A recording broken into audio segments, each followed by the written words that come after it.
नमस्कार साथियों, आज हम लोग बात करेंगे जॉन लॉक पे और जॉन लॉक के उदारवाद पे। और जॉन लॉक के संदर्भ में अक्सर ये प्रश्न पूछे जाते हैं कि जॉन लॉक को उदारवाद का जनक या पिता क्यों कहा जाता है। तो आज इस प्रश्न पर चर्चा करने से पहले ये समझना ज़रूरी है कि उदारवाद होता क्या है संक्षेप में, और दूसरा कि लॉक के विचारों में ऐसी कौन सी बातें हैं, ऐसे कौन से तत्व हैं जिसे कि उसे फादर ऑफ लिबरलिज्म का खिताब दिया जाता है। जैसा कि हम सभी लोग जानते हैं कि लिबरल शब्द तो बेसिकली लिबर्टी मूलक है, अर्थात स्वतंत्रता केंद्रित है। और जैसा कि विद्वानों ने कहा भी है कि liberal is a man who believes in liberty, अर्थात जो व्यक्ति स्वतंत्रता में विश्वास करता है वही व्यक्ति लिबरल है। और जो फंडामेंटल प्रिंसिपल है लिबरल का कि भाई लिबरल प्रिंसिपल क्या होता है, उदारवादी सिद्धांत क्या होता है, तो उदारवादी सिद्धांत बेसिकली ये सिद्धांत है कि मनुष्य प्राकृतिक रूप से स्वतंत्र है और वास्तव में वो अपने क्रियाकलापों या गतिविधियों के लिए किसी से आज्ञा लेने की उसे आवश्यकता नहीं है। तो ये बेसिक चीज़ हमें ध्यान में रखनी है कि स्वतंत्रता केंद्रित और व्यक्ति केंद्रित ये विचारधारा अपने को उदारवाद के रूप में पेश करती है। समस्या क्या आ जाती है? समस्या ये आ जाती है कि स्वतंत्रता जो शब्द है या उदारवाद जो शब्द है, इस शब्द की व्याख्याएं बदलती रही हैं। इसकी कोई सर्वमान्य व्याख्या नहीं है। सारे विचारक एक मत नहीं है कि उदारवाद क्या है, स्वतंत्रता क्या है, और इसलिए इसकी परिभाषाएं बदलती रही हैं। जैसे कि स्वतंत्रता को लेकर नकारात्मक स्वतंत्रता और सकारात्मक स्वतंत्रता के जो हिमायती हैं उनमें भेद रहा है। जो लोग स्वतंत्रता को नकारात्मक दृष्टिकोण से देखते हैं वो उसे एब्सेंस ऑफ रिस्ट्रेंट के रूप में देखते हैं, अर्थात प्रतिबंधों के अभाव के रूप में देखते हैं। और जो लोग स्वतंत्रता को पॉजिटिव एंगल से देखते हैं वो सोचते हैं कि नहीं, स्वतंत्रता के लिए चूंकि लेवल प्लेइंग फील्ड बहुत ज़रूरी है, कोई ऊंच है, कोई नीच है, कोई धनी है, कोई निर्धन है, कोई शक्तिशाली है, कोई अशक्त है, इसलिए बिना राज्य के हस्तक्षेप के वो स्वतंत्रता की भावना आ ही नहीं सकती। जो नीचे है वो बिना राज्य के हस्तक्षेप के अपनी स्वतंत्रता का प्रयोग कर ही नहीं सकता है। तो फिर वो सकारात्मक स्वतंत्रता की ओर जाते हैं कि स्वतंत्रता सुनिश्चित करने के लिए राज्य का हस्तक्षेप जरूरी है। तो एक कॉन्सेप्चुअल डिफरेंस यही हो गया कि एक कह रहा है कि प्रतिबंधों का अभाव, राज्य का अभाव, राज्य के हस्तक्षेप का अभाव स्वतंत्रता है, और दूसरा कह रहा है कि नहीं साहब, वास्तविक स्वतंत्रता के लिए हमको राज्य का हस्तक्षेप चाहिए। तो ये एक फंडामेंटल डिफरेंस है। और ये जो डिफरेंस है ये हम लोग आगे चल के देखेंगे कि बहुत सारे विद्वानों में, चिंतकों में दिखाई देता है। जो दूसरा डिफरेंस है वो ये है कि जो परंपरागत उदारवादी हैं और जो आधुनिक उदारवादी हैं और जो नव उदारवादी हैं, उदारवाद में भी तरह तरह के आपको वेव्स दिखाई देंगी। तो जो परंपरागत उदारवादी हैं वो कुछ और सोचते हैं, जो आधुनिक उदारवादी हैं कुछ और सोचते हैं, जो नव उदारवादी हैं वो कुछ और सोचते हैं। तो उदारवाद को लेकर जो व्याख्याएं हैं वो भी भिन्न भिन्न है। जैसे उदाहरण के तौर पर जो परंपरागत उदारवाद है उसमें जॉन लॉक का नाम आता है, एडम स्मिथ का नाम आता है, जॉन स्टुअर्ट मिल का नाम आता है, जेफरसन का नाम आता है। ये लोग परंपरागत उदारवादी हैं, अर्थात ये उदारवाद के संदर्भ में एक कुछ खास दृष्टिकोण रखते हैं। और इनके दृष्टिकोण में मूल रूप से ये है कि व्यक्ति स्वतंत्रता में किसी प्रकार का हस्तक्षेप नहीं होना चाहिए, अगर हो भी तो वो बहुत न्यूनतम हो, और उस स्वतंत्रता में संपत्ति का अधिकार समाहित है जिसकी सुरक्षा सुनिश्चित करना राज्य का उत्तरदायित्व है। तो ये बेसिक फंडामेंटल है क्लासिकल लिबरलिज्म का, जो कि हमको 18वीं शताब्दी में दिखाई देता है, 17वीं शताब्दी में, 18वीं शताब्दी में ये दिखाई देता है। इसके बाद हमको मॉडर्न लिबरलिज्म दिखाई देता है। मॉडर्न लिबरलिज्म में क्या हुआ कि जब विश्व युद्ध हुए हैं, प्रथम विश्व युद्ध हुआ, द्वितीय विश्व युद्ध हुआ, तो उस समय स्थितियां बहुत बदल गई पूरे विश्व की, और रिकंस्ट्रक्शन या पुनर्निर्माण की बात होने लगी, विकास की बात होने लगी, रिकंस्ट्रक्शन की बात होने लगी। और उसके लिए ये संभव नहीं था कि सबको अपने अपने हाल पे छोड़ दिया जाए कि साहब जो जैसा चाहे करे। और अमेरिका में थियोडोर रूजवेल्ट और उसके बाद फ्रैंकलिन डी रूजवेल्ट, जो कि ग्रेट डिप्रेशन के समय वहाँ पे तरह तरह के स्ट्रॉन्ग मेजर्स ले रहे थे, स्टेट इंटरवेंशन के मेजर्स ले रहे थे, और कीन्स की जो थियरी थी, कीन्स ने कहा कि हाँ भाई इसको हम सपोर्ट करते हैं, जो एक इकोनॉमिस्ट था।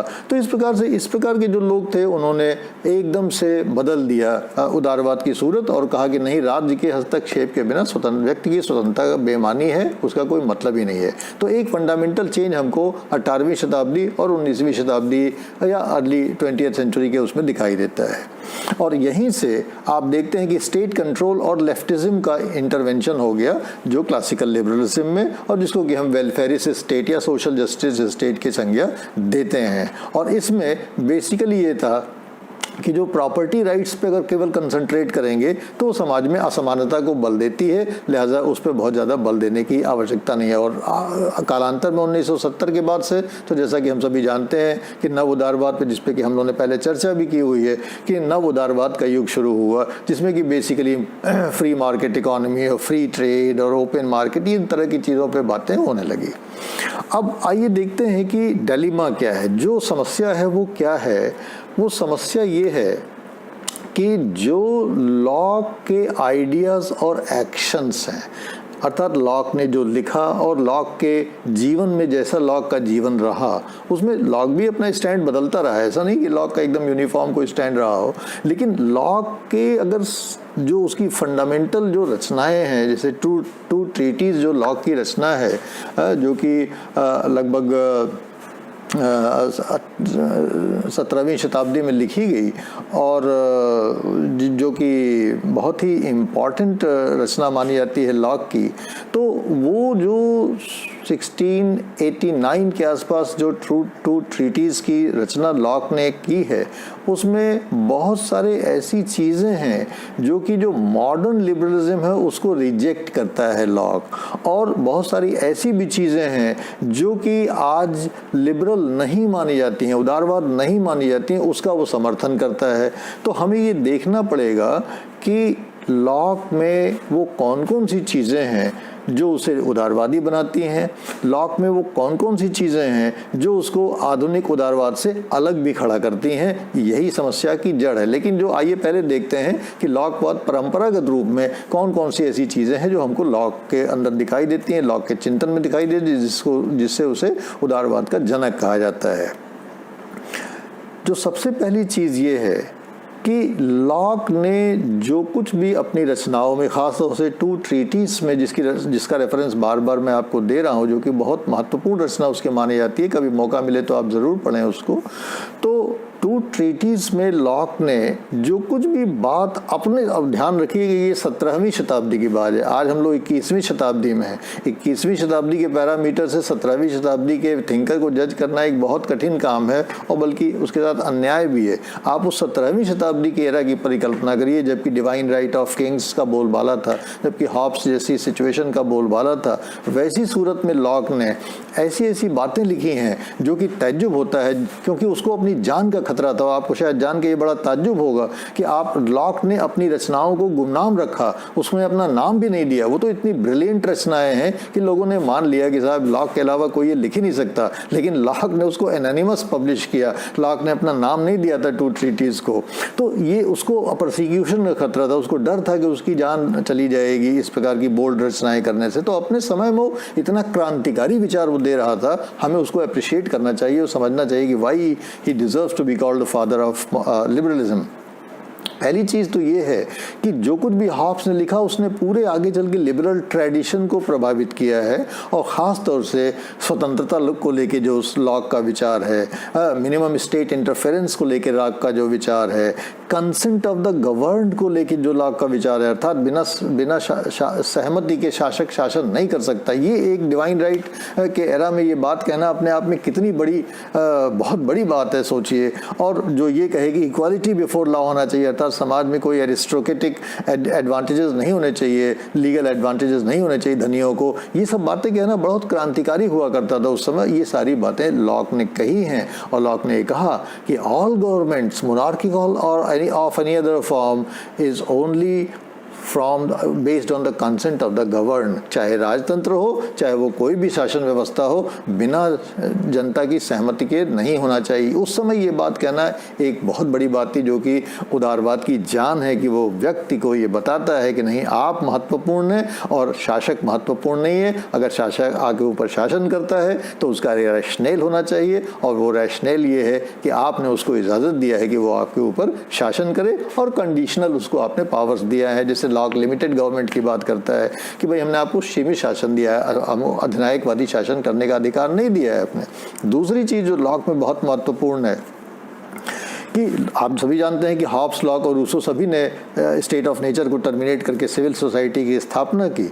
लेकिन जो बहुत ख़ास बात है लॉक में वो ये है कि जहां हॉब्स सारे नेचुरल राइट्स को सरेंडर करा देता है और केवल व्यक्ति को राज्य के लेवियाथन के अधीन छोड़ देता है कि भाई जो भी राज्य लेवियाथन ऑर्डर दे उसको वो मानेगा, except that leviathan can not order the individual to kill himself. Locke ये कहता है कि देखिए नेचुरल राइट्स जो है वो टोटली सरेंडर नहीं हो रहे हैं लॉक में। लॉक ये कह रहा है कि बहुत सारे नेचुरल राइट्स इंडिविजुअल पजेस करता है even in the civil society, और जो उसने अपने राइट्स सरेंडर किए हैं वो केवल ये है कि वो गवर्नमेंट एक सिविल सोसाइटी बनाता है और सिविल सोसाइटी को सीमित अधिकार सरेंडर करता है, लेकिन of its life, liberty and property, ये तीन चीज़ें जो है अर्थात उसके जीवन का, स्वतंत्रता का और संपत्ति का जो अधिकार है वो सरेंडर नहीं करता है व्यक्ति। और इसीलिए वो कहता है कि जो नेचुरल राइट्स हैं वो व्यक्ति के सिविल सोसाइटी में भी वो ख़त्म नहीं होते हैं।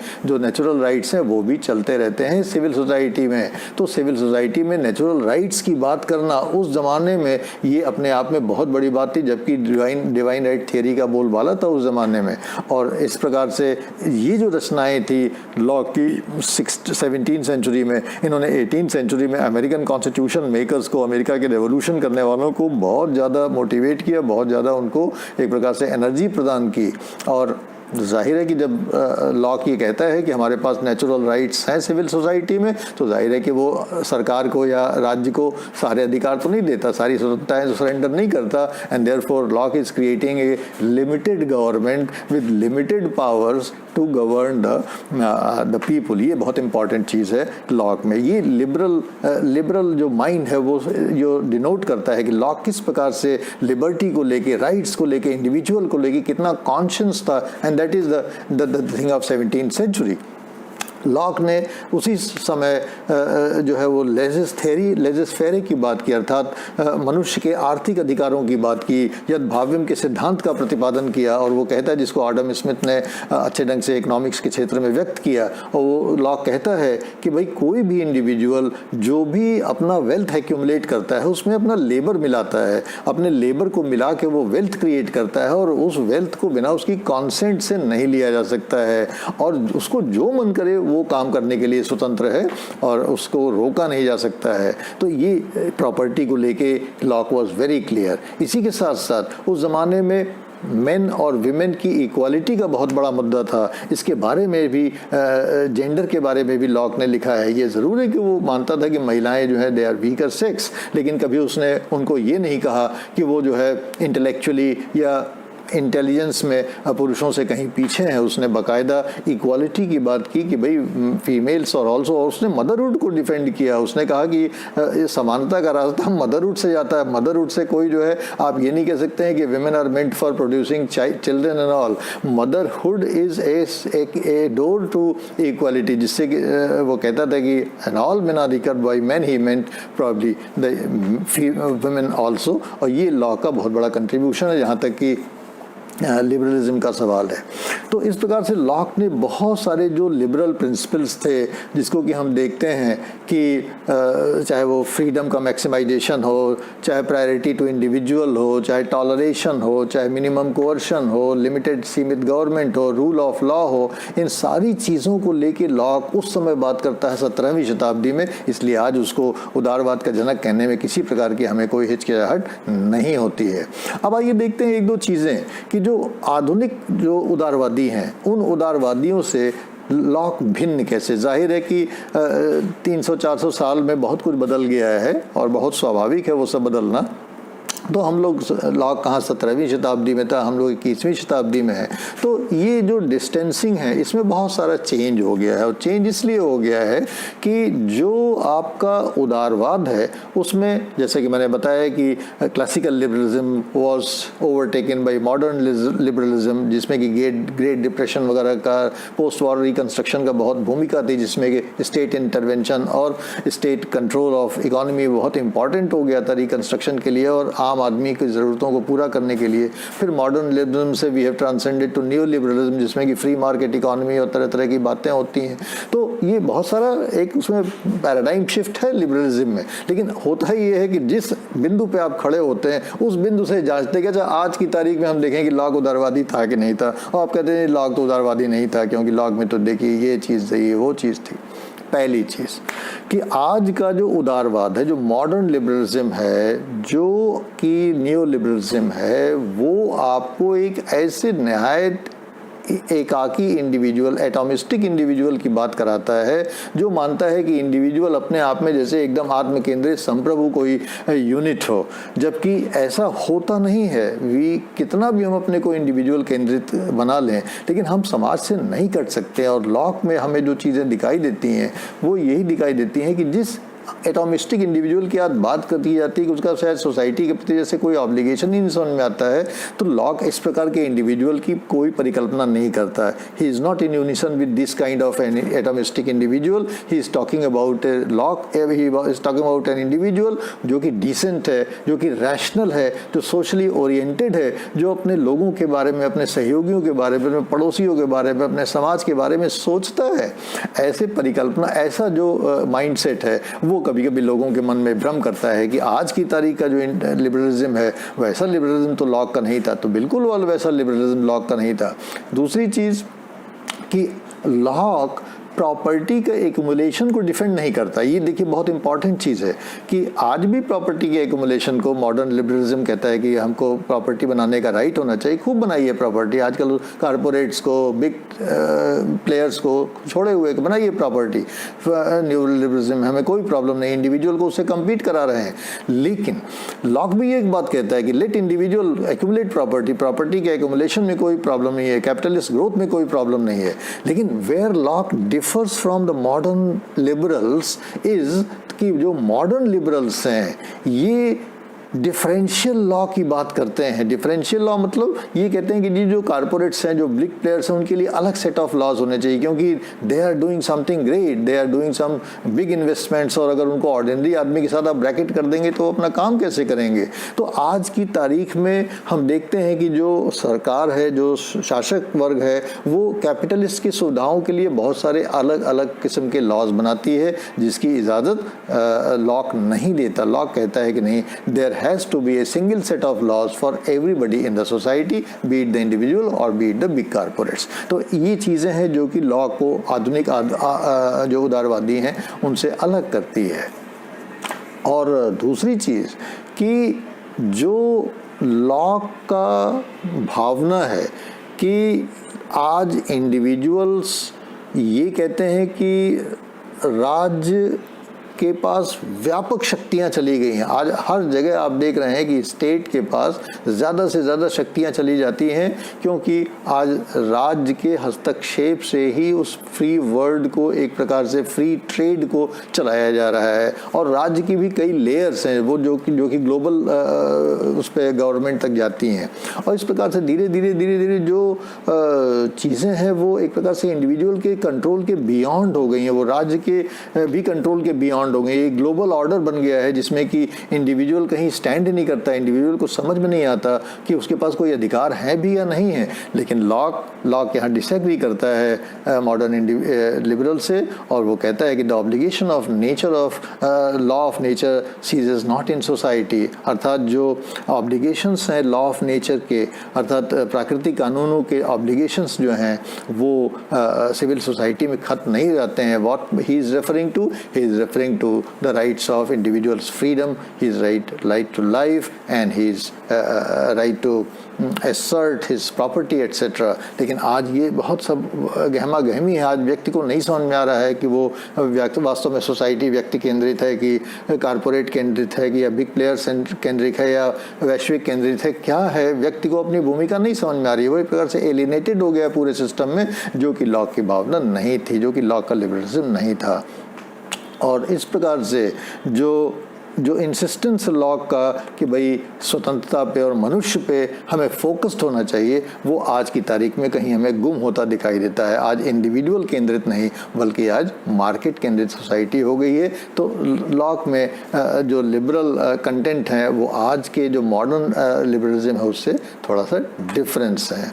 तो इस प्रकार से हमें ये देखना चाहिए कि जो भी लॉ में 17वीं शताब्दी में जो बातें कही गई हैं, जो कि तरह तरह के लिबरल कंपोनेंट्स के बारे में एक्सप्रेशंस दिए गए हैं, ख़ास तौर से उस ज़माने में जबकि एक नहायत फ्यूडल सोसाइटी थी, एक जो दैवीय शक्तियों से उत्पन्न राजा की जो परिकल्पना थी, उस प्रकार के ज़माने में इतनी सब बातें कहना ये वास्तव में एक बहुत ही हिम्मत का काम था, हौसले का काम था, जो कि लॉक ने किया और जो कि कालांतर में पूरे Montesquieu, Walter, Hume, Adam Smith, Immanuel Kant जैसे तमाम जो उदारवादी हुए हैं विचारक, उन सबको उसने प्रभावित किया। इसीलिए लॉक को एक उदारवादी विचारधारा के जनक के रूप में देखा जाता है।